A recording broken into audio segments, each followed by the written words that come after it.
NASCAR, what are some of the most valuable lessons that you had to learn early? NASCAR is a closely knit industry. Trying not to make enemies that you don't even know or could possibly be enemies. Trying to really stay true to your word. Sometimes, things with sponsors don't work out.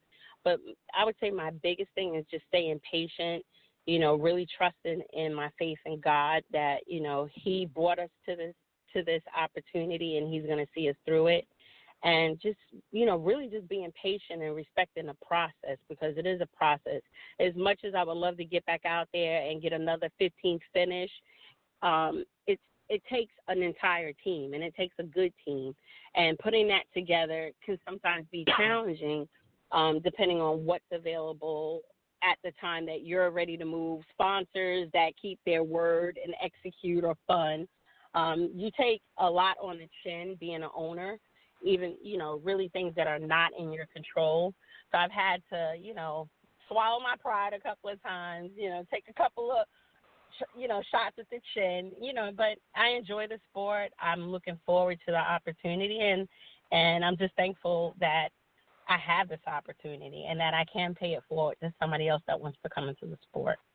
Definitely. And now with the drivers, do you get a chance to pick the drivers, or do you have to recruit the drivers? How does this thing work with the drivers? Because I know that I think one of the drivers that you had was actually a somewhat known driver, and I can't think of their name or anything. But do y'all actually just recruit the drivers, or do they come after y'all, or how does this whole thing work between the drivers and the owners? Well, I have drivers that have reached out to me, and I have drivers that we have been introduced to that are looking for a seat.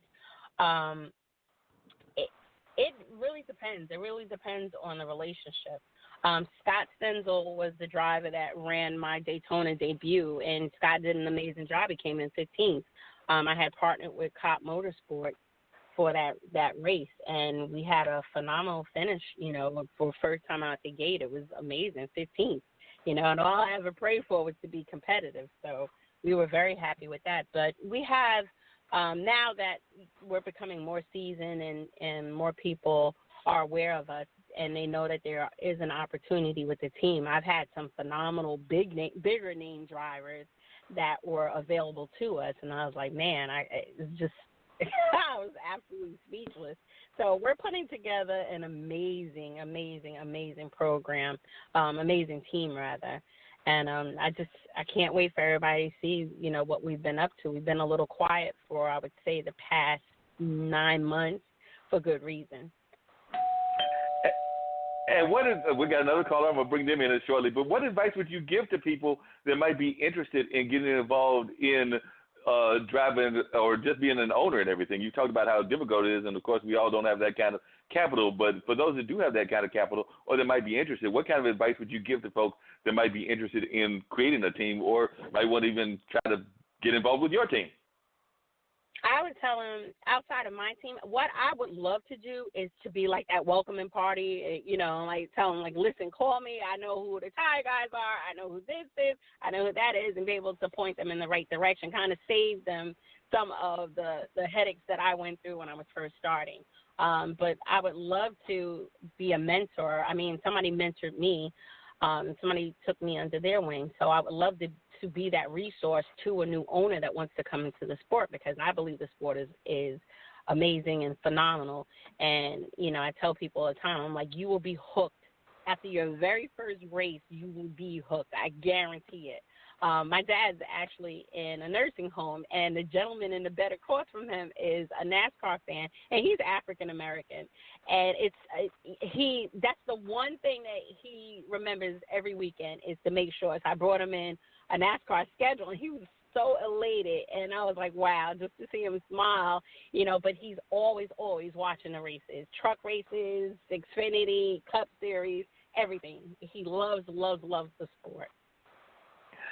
Now, what's the one, now you're doing NASCAR, but what's the one competition that you really are hoping to do that you haven't done? Because I know NASCAR is full of all these different kinds of races. Of course, there's the main races that everybody knows, but then there's also, like you just mentioned, the truck races, and then there's even some of these for lack of a better term, I call them like the demolition kind of races.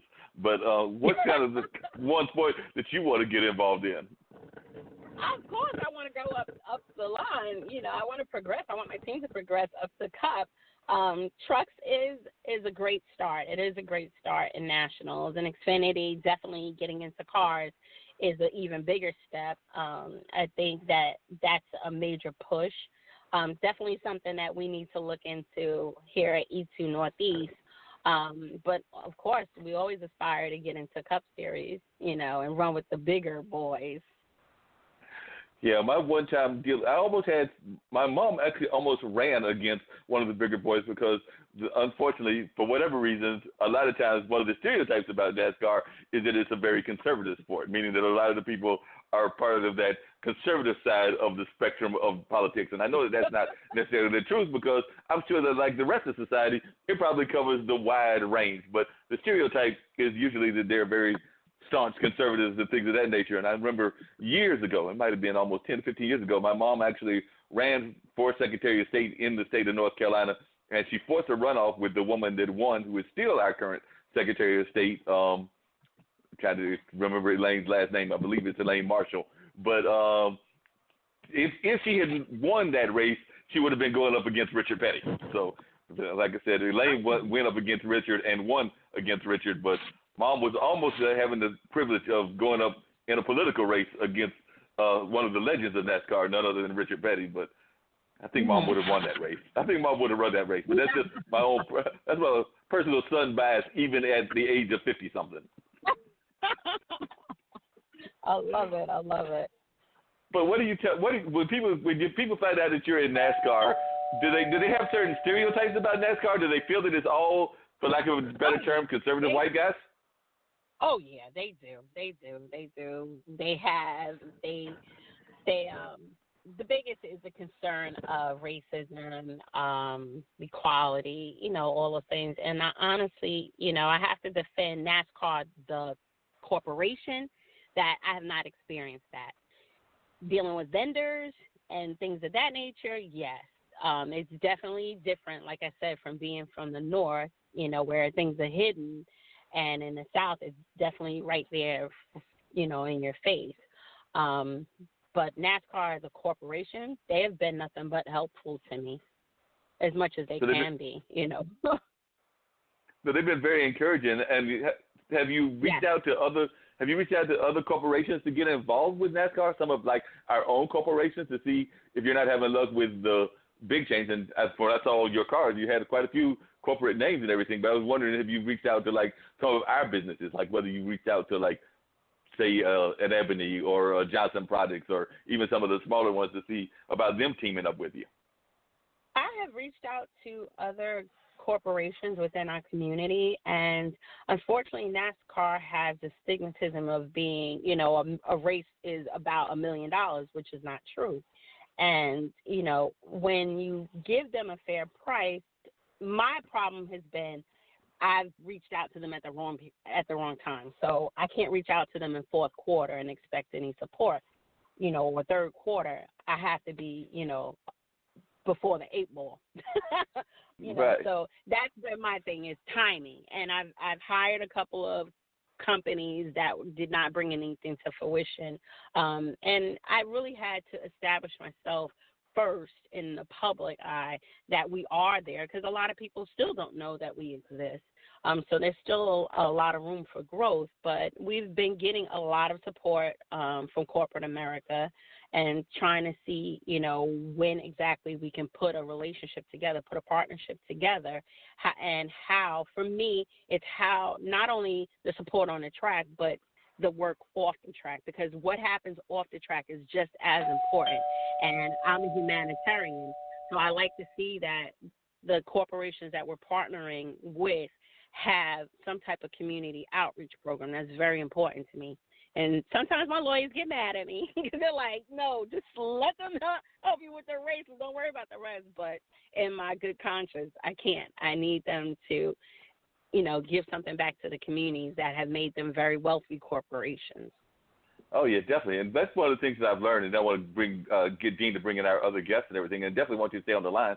But one of the things I've learned is I've done a lot of festivals in the area, whether it's something there here in Durham, like Art is Cool, which is a relatively new festival, or whether it's something that's been here forever, like the Bull Durham Blues Festival. And a lot of times, unfortunately, a lot of our major corporations, they want to see, as they call it, they want to see how many eyeballs are going to be actually watching their event. So a lot of times, even though there might be tens or hundreds of thousands of people at these festivals, or maybe even close to 1 million, they don't necessarily want to sponsor because it's one time and they don't feel that they're getting a return for their money based on what they're doing. So I know that definitely here in their area, a lot of corporate people have dropped off and everything.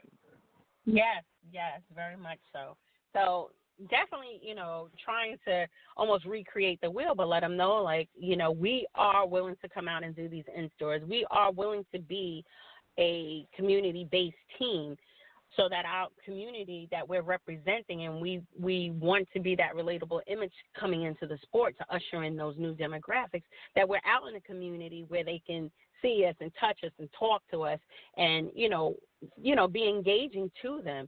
And I think some of the drivers within the industry now have gotten away from that. They've become superstars, and they've forgotten about the smaller people that have gotten them to where they are, that were supportive in them, that got their numbers where they are, why they're making these huge paychecks.